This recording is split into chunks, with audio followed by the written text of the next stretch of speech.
सभी आंगनबाड़ी सेविका सहायिका मिनी बहनों का आज के इस वीडियो में स्वागत है। आइए देखते हैं इस वीडियो में क्या क्या जानकारी लगी हैं। कुछ जानकारी ऐसी भी हैं जो शायद आपको अखबारों में आने वाली कटिंगों से पता ना चल पाए, सच्चाई उससे कोसों दूर रहती है। तो आइए आज के इस वीडियो को देखते हैं। अगर पसंद आए तो लाइक करना और चैनल से अगर ना जुड़े हों तो चैनल को सब्सक्राइब भी करना। तो जैसा कि आप देख रहे हैं, हाल ही में एक ये खबर आर्टिकल प्रकाशित किया गया है अखबार में। अभी आप सब देख भी रहे होंगे, बहुत सारे चैनलों पर आंगनबाड़ी बहनों के स्थायी करने के मुद्दे को लेकर के काफी बहस हो रही है, जिसमें तरह तरह से लोग बात कर रहे हैं। स्मृति ईरानी केंद्रीय मंत्री, उनका अपना अलग एक बयान रहता है, कुछ दिन पहले का भी उनका एक अलग बयान था। साथ ही देखते हैं ये क्या मैटर है। लोकसभा में उठी आंगनबाड़ी कार्मिकों की सेवाएं स्थायी करने की मांग।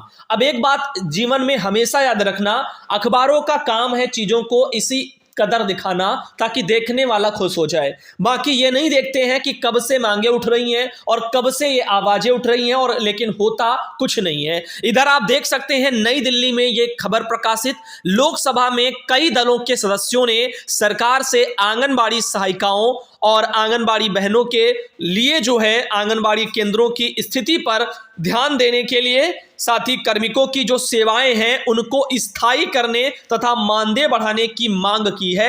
सदन में भाजपा के गोपाल शेट्टी ने कहा कि आंगनबाड़ी सेविका ने स्वास्थ्य क्षेत्र में क्रांतिकारी काम किया है। कोरोना के समय जब कोई काम करने आगे नहीं आता था, तब भी इन सहायिकाओं ने बहुत काम किया है। सदन में कांग्रेस के नेता अधीर रंजन चौधरी ने कहा कि आंगनबाड़ी कार्मिकों को कम मानदेय मिलता है, जिससे कम पैसों से जीवन कैसे चलेगा, ऐसे में मानदेय बढ़ना चाहिए। मैं आपको याद दिलाना चाहूंगा, अभी कुछ दिन पहले जब केंद्रीय मंत्री ने आंगनबाड़ी बहनों के लिए सिर्फ वो बड़े बड़े पुल बांध रही थी, उस समय आपको पता होगा कोरोना जैसे काम को लेकर के इतने इतने लोगों को केस में ये मिला, वो मिला मुआवजा, तमाम सरकारी प्रधानमंत्री जीवन ज्योति बीमा योजना, फला योजना के बारे में ज्ञान दे रही थी। उसी बीच एक जो है विपक्षी, जो किसी भी पार्टी के साथ हैं, उन्होंने क्या किया था कि उन्होंने आवाज को उठाया था, उन्होंने उल्टा ध्यान आकर्षित किया था केंद्रीय मंत्री का भी और सदन में सभी लोगों का। साफ साफ बोला था कि यहां पर जो है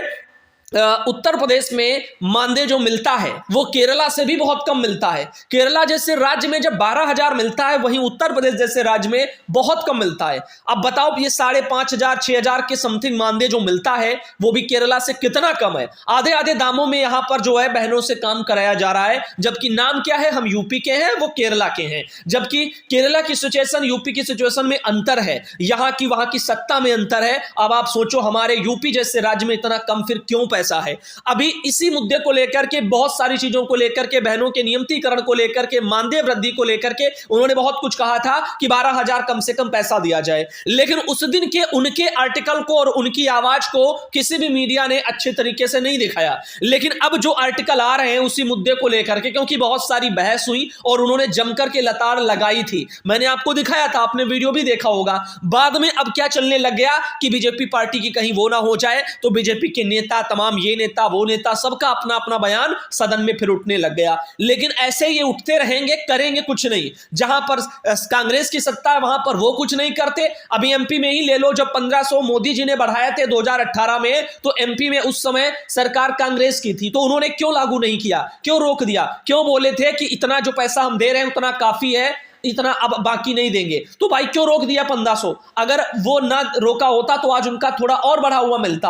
अब सोचो इस तरह से चीजें। बीजेपी वाले भी कुछ अलग नहीं कर रहे। यूपी में आप देखो कब से जुमले ही तो मिल रहे हैं। सम्मानजनक मानदेय के नाम पर 2017 से बहनें इंतजार कर रही थी और न जाने कितनी बार धरना किया, न जाने कितनी बार सरकार को ज्ञापन दिए, न जाने कितने सम्मेलन हुए, हर एक चीज करके देख ले गई और बहुत बार जो है आवाज भी भवनों में उठाई गई, लेकिन बावजूद इन चीजों के पैसा नहीं बढ़ा। अब यहां पर जो आप देख रहे हैं ये मैटर है चुनाव के समय का, और इसीलिए अब सदन में अपनी अपनी जो है वाहवाही के चक्कर में चीजें चल रही है, लेकिन इन चीजों पर विचार नहीं होगा। केंद्रीय मंत्री कहे या कोई कहे, बहनों को स्थायी नहीं करेंगे, जबकि हक है बहनों का स्थायीकरण का, तो भाई स्थायी क्यों नहीं करते। राजकर्मी का दर्जा देने का अधिकार आपका है। मान लीजिए आपने मानदेय सेवी के आधार पर सेवा की है, तो क्या संशोधन नहीं हो सकते भर्तियों में? अब उनसे जो कार्य आप ले रहे हो आज के समय में वो तो सब बदलते जा रहे हैं, तो क्या उनकी सेवा नियमावलियां नहीं बदल सकती, उनमें भी तो सुधार हो सकता है। जिस उद्देश्य के साथ जब लगाए गए थे, क्या वही आज आप करवा रहे हो? आप तो आज तो उनसे बहुत कुछ करवा रहे हो। तो अगर आप काम बढ़ा सकते हो, इन चीजों के लिए नए नए नियम उनके लिए ला सकते हो,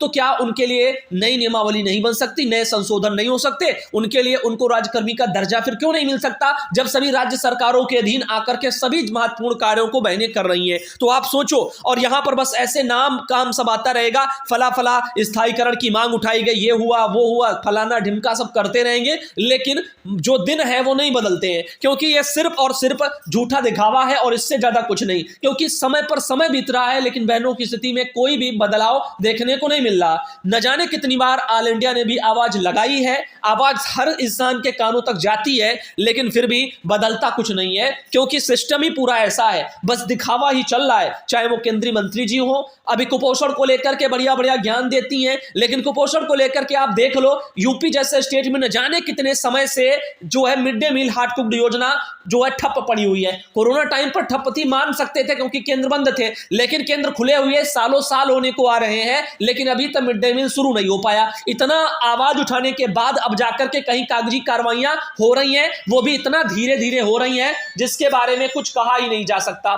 तो इस तरह से आप देख सकते हैं कि ये मैटर हमारे सामने कुछ आए हैं, और इनके अलावा हम आगे आप लोगों को ले चलते हैं, कुछ और भी चीजें आपको दिखाते हैं। तो इस वाले मैटर को शोभा रानी बहन है मेरठ से आती, जिन्होंने भेजा था। मुझे लगा इस मुद्दे पर गहनता से विचार होना चाहिए, और आप सब भी सोचें कि अखबार में आने वाली सभी कटिंगें वो जो जिस तरह से दिखती हैं उस तरह से होती नहीं है। उनका जो मेन सच्चाई होता है वो उन कटिंगों से काफी दूर होता है। वो हाल फिलहाल के और पिछले सभी उनके जो है चीजों को अगर आप देखेंगे तभी आप उसका अनुमान लगा पाएंगे चीजें आखिर चल क्या रही हैं। तो सदन में आवाज उठती है, उठती ही रह जाती है, कुछ होता नहीं है। रीजन आप समझ रहे हैं ना, कि वही है, लोगों को बस खुश करना, चुनाव आ रहे हैं यही सब करना, बस यही चलता रहता है। बहनों का पैसा नहीं क्या बढ़ा सकते ये? अरे हर एक इंसान को जो बाद में लगे हैं उनको भी आज 12,000, 10,000, 15,000 रुपया मिलता है। अब यहां पर 1975 से ICDS योजना चल रही है और आज तक हमारी बहनों को कुछ नहीं मिल पाया। अभी देखो ऐसे तमाम मैटर सामने आते हैं, जैसे फूलमती है कौशांबी से,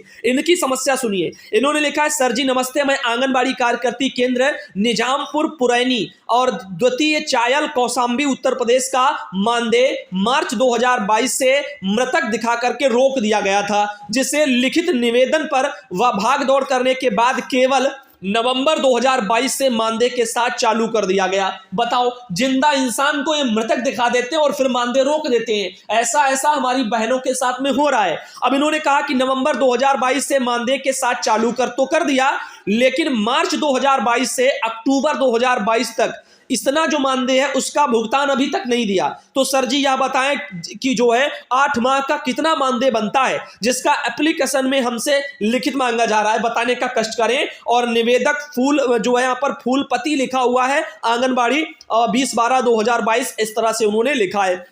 अब आप बताओ बहनों, यूपी जैसे स्टेट में सिचुएशन क्या है वो आपको समझा देते हैं। पैसा जो केंद्र का 4500 आता है वो तो आता है, चलो ठीक, समझ में आता है। उसके बाद राज्य का पहले आता था 1000, अब 1000 राज्य का देखने को नहीं मिलता, क्योंकि जनवरी से 500 इसमें मानदेय में बढ़ाए गए थे। लेकिन सरकारें जो दे रही हैं वो मानदेय लिख करके नहीं आता, उसमें भी अतिरिक्त मानदेय और ब्रैकेट में डाल देते हैं PLI। ये राज्य सरकार के मानदेय में भी लिख देते हैं, और उसके अलावा जो PLI जो एक्चुअल में थी PLI प्रोत्साहन, उसमें भी वो सेम लिखते हैं, अतिरिक्त मानदेय और ब्रैकेट में लिख देते हैं PLI। अब ये जो आप कर रहे हैं निदेशालय में उत्तर प्रदेश में, ये बहुत ही गलत है। अंदाजा नहीं लगता बहनों को किसका PLI आया, किसका उनका राज्य सरकार का मानदेय आया। जो पहले 1000 मिलता था, बाद में 500 बढ़े, शायद वही 1500 हो गया।